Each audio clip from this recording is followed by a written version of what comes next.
Hello everyone, welcome back to the channel. यदि आप bank या पोस्ट ऑफिस में सेविंग अकाउंट, फिक्स्ड डिपॉजिट या रिकरिंग डिपॉजिट आप मेंटेन करते हैं तो आप सभी लोगों को इंटरेस्ट इनकम ज़रूर होती होगी।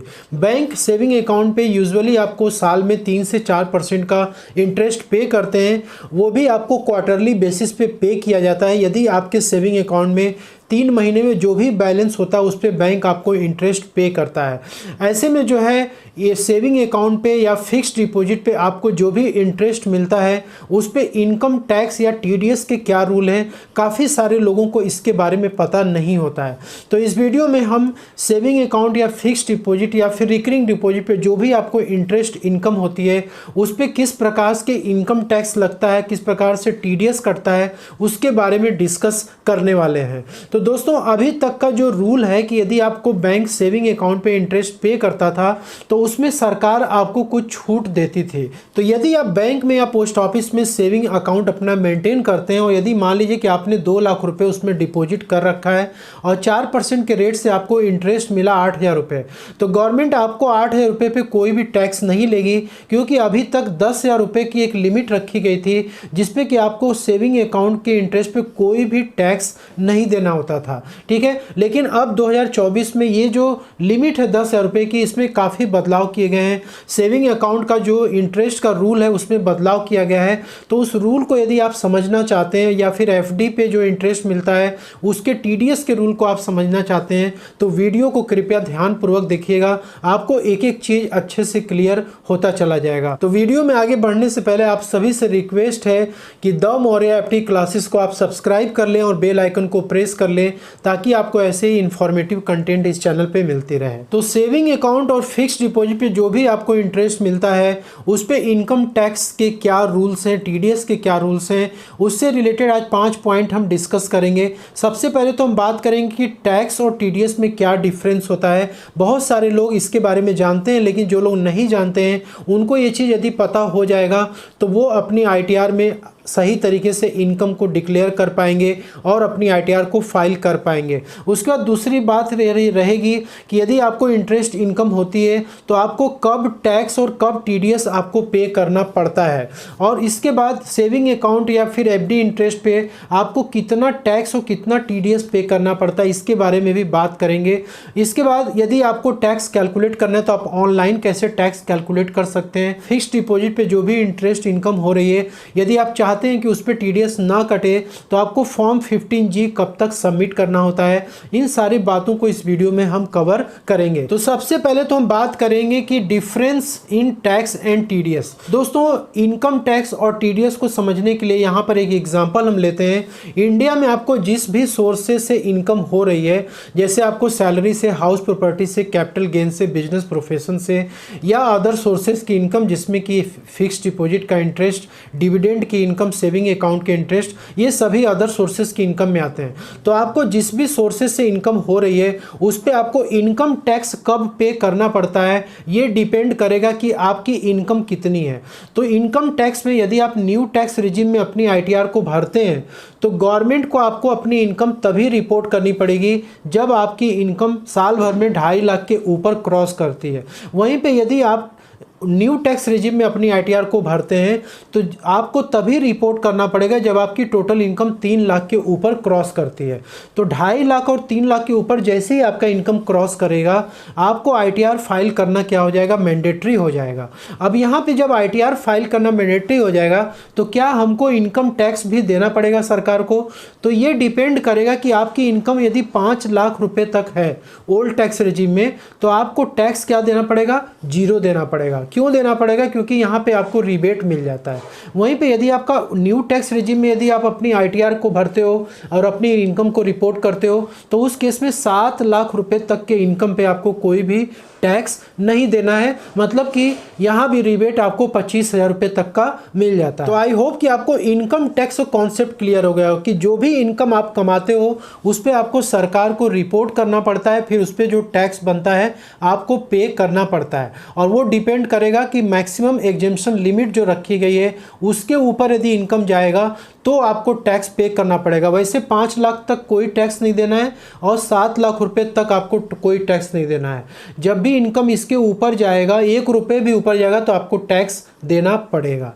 अब जैसे आपने बैंक में पैसे रख दिए, सेविंग में, फिक्स डिपॉजिट में आपने पैसे रख दिए, तो वहाँ पे आपको इनडायरेक्टली क्या हो रहा है, इनकम हो रहा है, इंटरेस्ट की इनकम हो रही है। तो वहाँ पे क्या होता है कि आप डायरेक्ट इनकम टैक्स पे नहीं करते हो, बल्कि जो बैंक आपको इंटरेस्ट दे रहा है वो पहले से टीडीएस काट लेता है, यानी कि पहले से वो इनकम टैक्स पहले ही काट करके गवर्नमेंट को जमा करा देता है। अब जैसे यहाँ पे एक एग्जांपल हम लेते हैं, मान लो कि आपने किसी बैंक में या पोस्ट ऑफिस में आपने फिक्स डिपॉजिट कराई 8 लाख रुपए का, उस पर रेट जो है 7.5% का रेट है, तो आपका इंटरेस्ट कितना आया, 60,000 रुपये आया। अब बैंक आपको ये 60,000 रुपया पूरा नहीं देगा, यहाँ पे बैंक क्या करेगा, टीडीएस काटेगा 10%। मतलब ये भी एक क्या है, टैक्स का रेट है, जो कि गवर्नमेंट ये बोलती है कि यदि किसी भी व्यक्ति को आप इंटरेस्ट इनकम दे रहे हैं तो उस पर 10% का हमको टैक्स आप पहले जमा करा दीजिए। तो टीडीएस का जो अमाउंट आया वो 6,000 रुपये का आया। अब आपके हैंड में जो नेट अमाउंट आएगा इंटरेस्ट का वो 54,000 रुपये आएगा। तो ये जो 54,000 रुपीज़ आपके हैंड में नेट अमाउंट आएगा, आपको यहाँ पर एक चीज़ ध्यान देना है। बहुत सारे लोग सोचते हैं कि हमारा टीडीएस कट चुका है, हमको नेट अमाउंट मिल गया, हमें अपनी आईटीआर फाइल नहीं करनी है। तो ऐसा बिल्कुल भी आपको नहीं करना है। आपको जो ये इंटरेस्ट इनकम मिली है इसको आपको अपने आईटीआर में रिपोर्ट करना है, गवर्नमेंट को बताना है कि हमें इस सोर्सेज से इनकम हुई है, जिससे कि आपको इसका बेनिफिट मिल सके। अब आपको इसका बेनिफिट कैसे मिलेगा, यहाँ पर जैसे भी एग्जाम्पल हम देखते हैं। जैसे कि मान लीजिए कि आपकी टोटल इनकम 8 लाख रुपए की आ रही है, ठीक। अब इस 8 लाख रुपए में आपकी एफडी की इंटरेस्ट, यानी कि जो 60,000 रुपए आपका एफडी का इंटरेस्ट है वो भी जुड़ा होगा, और आपकी सैलरी की इनकम होगी, और भी कई सारे सोर्सेस के इनकम होंगे। तो 8 लाख रुपए पे जो टोटल इनकम पे आपको टैक्स कैलकुलेट होगा वो स्लैब रेट से कैलकुलेट होगा। तो टोटल आपका टैक्स आया 72,500 रुपये, ठीक है। अब यहाँ पे क्या हुआ कि आपका जो टैक्स अमाउंट आ रहा है 72,500, ये आपको गवर्नमेंट को पूरा नहीं देना है, क्योंकि आपका पहले से यहाँ पे 6,000 रुपये क्या है, जमा किया गया गवर्नमेंट को। अब आपको यहाँ पे एक चीज़ ध्यान देना है कि यदि आपने अपना पैन कार्ड पोस्ट ऑफिस में या फिर बैंक अकाउंट में दिया है तो वहाँ पे 10% के रेट से वो टीडीएस काटेगा और आपका टीडीएस गवर्नमेंट को जमा करा देगा। जब आप अपनी आईटीआर को फाइल करते समय इस इनकम को रिपोर्ट करेंगे तो आपका ये टीडीएस वहाँ पे 6,000 रुपया दिखेगा और आप उसको एडजस्ट करा पाएंगे 72,500 में से। लेकिन वहीं पर यदि आपने अपना पैन कार्ड नहीं दिया है तो आपका टीडीएस ट्रैक नहीं हो पाएगा और आपका टीडीएस भी 20% के रेट से डिडक्ट होगा, जो कि बहुत ज़्यादा हो जाएगा। इसलिए आप अपना पैन कार्ड जरूर से बैंक में जमा कराएं, जिससे कि आपका टीडीएस कम रेट से कटे और आपको आईटीआर में भी इसका बेनिफिट मिले। तो यहाँ पर आपको जो नेट टैक्स देना पड़ेगा वो 56,500 का गवर्नमेंट को देना पड़ेगा। तो यहाँ पे दूसरा एग्जांपल लेते हैं कि यदि आपकी इनकम 5 लाख रुपए की है, इस इनकम में आपका जो सेविंग अकाउंट का इंटरेस्ट है और फिक्स डिपॉजिट का इंटरेस्ट ये सारे जुड़े हुए हैं। हमने देखा था कि 5 लाख रुपए तक जीरो टैक्स है यदि आप ओल्ड टैक्स रेजिम में अपनी आईटीआर फाइल करते हैं तो, ठीक है। तो यहाँ पे टैक्स अमाउंट आपका क्या आ गया, जीरो आ गया। अब ऐसे में जो आपका 6,000 रुपये का टीडीएस कटा था यहाँ पे, ये आपको क्या हो जाएगा, रिफंड हो जाएगा। तो आपको यहाँ पे क्लियर हो गया होगा कि इनकम टैक्स आपको कब देना है। इनकम टैक्स आपको इस केस में देना है यदि आपका टैक्स बन रहा है, आपका टीडीएस कम है तो आपको टैक्स पे करना पड़ेगा, और यदि आपका इनकम कम है तो उस केस में जो टीडीएस आपका कटा है वो आपको रिफंड मिल जाता है। अब नेक्स्ट क्वेश्चन है कि इंटरेस्ट इनकम आपको सेविंग पे मिले, एफडी पे मिले या आरडी पे मिले, इस पे टैक्स और टीडीएस कब चार्ज किया जाता है, इम्पॉर्टेंट है। और इसी स्लाइड में ही आपको ये भी देखने को मिलेगा कि आपको टैक्स या फिर टीडीएस कितना पे करना पड़ता है, ठीक है। ये दोनों ही क्वेश्चन का आंसर आपको यहाँ पे मिलेगा, तो ध्यानपूर्वक समझिएगा। तो मान लीजिए कि सेविंग अकाउंट का यहाँ पे हम एक एग्जांपल लेते हैं कि यदि आपने सेविंग पे इंटरेस्ट आपको यहाँ पे लेट सपोज कि 2 लाख रुपए आपका सेविंग अकाउंट पे जमा है और उस पर 4% के रेट से आपका 8,000 रुपये का ये क्या बना, इंटरेस्ट अमाउंट बना, जो कि आपके सेविंग अकाउंट में क्रेडिटेड है, ठीक है। अब इस 8,000 रुपये पे आपको ध्यान देना है कि बैंक कभी भी या पोस्ट ऑफिस कभी भी इस पे टीडीएस नहीं काटता है, ठीक है। Bank never deduct TDS. अब इसका मतलब ये नहीं है कि इस इंटरेस्ट को आपको अपने आईटीआर में डिक्लेयर नहीं करना, रिपोर्ट नहीं करना है। आपको अपने आईटीआर में इसे इनकम फ्रॉम अदर सोर्सेज में आपको इसे रिपोर्ट करना है, और उसके बाद आईटीआर अपनी फाइल करनी है।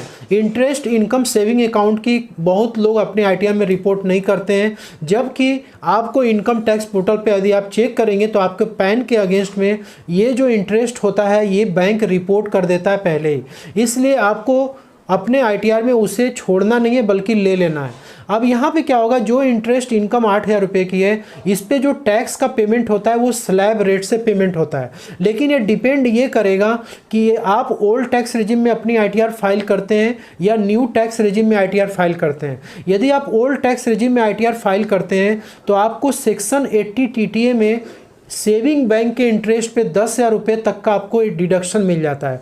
फिक्स डिपॉजिट के इंटरेस्ट पे नहीं, सिर्फ और सिर्फ सेविंग बैंक के इंटरेस्ट पर, ठीक है, 10,000 रुपये तक का डिडक्शन मिल जाता है। यदि आपका 10,000 के ऊपर यदि इंटरेस्ट जाता है सेविंग बैंक का तो आपको टैक्स पे करना पड़ता है, वो भी स्लैब रेट से आपको पे करना पड़ेगा। तो जैसे मान लीजिए यहाँ पे 8,000 रुपये का आपका सेविंग बैंक का इंटरेस्ट आ रहा है तो ऐसे केस में क्या होगा, 80 टीटीए में आपको पूरा डिडक्शन मिल जाएगा। वहीं पे यदि आप न्यू टैक्स रिजिम को यदि ऑप्ट करते हैं तो फिर आपको ये जो सेक्शन 80 टीटीए का जो बेनिफिट है ना ये आपको नहीं मिल पाएगा। तो जो शुरू में मैंने बताया था कि गवर्नमेंट के जो रूल हैं सेविंग बैंक के इंटरेस्ट पे वो चेंज हो चुके हैं 2024 में, और इसका पूरा सिस्टम बदल चुका है आईटीआर फाइलिंग का, जो कि 1 अप्रैल से आपको देखने को मिलेगा।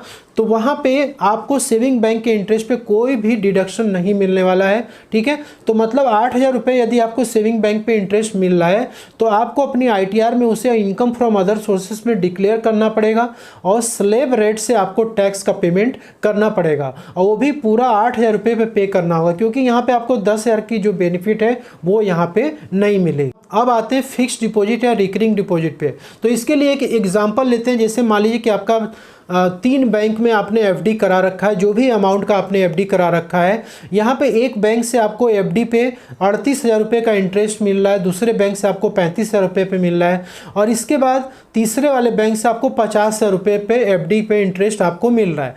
तो यहाँ पे आपको एक चीज़ ध्यान देना है, एक सेक्शन आपको मैं बताना चाहूँगा, सेक्शन 194A, जो कि ये बोलता है कि यदि आपको एफडी पे इंटरेस्ट 40,000 से ऊपर यदि 1 साल में मिलता है तो उस केस में बैंक क्या करेगा, टीडीएस डिडक्ट करेगा। तो यहाँ पर जो पहला वाला बैंक है जिसने 38,000 का आपको दिया इंटरेस्ट, ये टीडीएस नहीं काटेगा क्योंकि ये 40,000 के अंदर है। दूसरा वाला बैंक भी नहीं काटेगा। जो तीसरा वाला बैंक है ये 50,000 रुपये पर 10% के रेट से टीडीएस काटेगा सेक्शन 194A के अनुसार, क्योंकि ये जो है लिमिट को क्रॉस कर चुका है। 40,000 के ऊपर जहाँ इंटरेस्ट जाएगा टीडीएस कटेगा। तो यहाँ पे बैंक क्या करेगा, 5,000 रुपये टीडीएस काट देगा, आपके पैन के अगेंस्ट में गवर्नमेंट को डिपॉजिट करा देगा, और आपको नेट में यहाँ पे कितना देगा, 45,000 रुपीज़ आपको पे कर देगा। तो यहाँ पे जो एफडी के इंटरेस्ट आपकी है 50,000 रुपये पे, जिसपे कि आपको टीडीएस कटा है, ये एफडी की इंटरेस्ट आपको अपने आईटीआर में रिपोर्ट करनी है, आईटीआर में आपको शो करनी है, ठीक है। कई बार क्या होता है कि यहाँ पे टीडीएस कट गया तो लोग जो छोड़ देते हैं, सोचते हैं कि हमें आईटीआर भरना ही नहीं है, लेकिन ऐसा बिल्कुल भी नहीं करना है।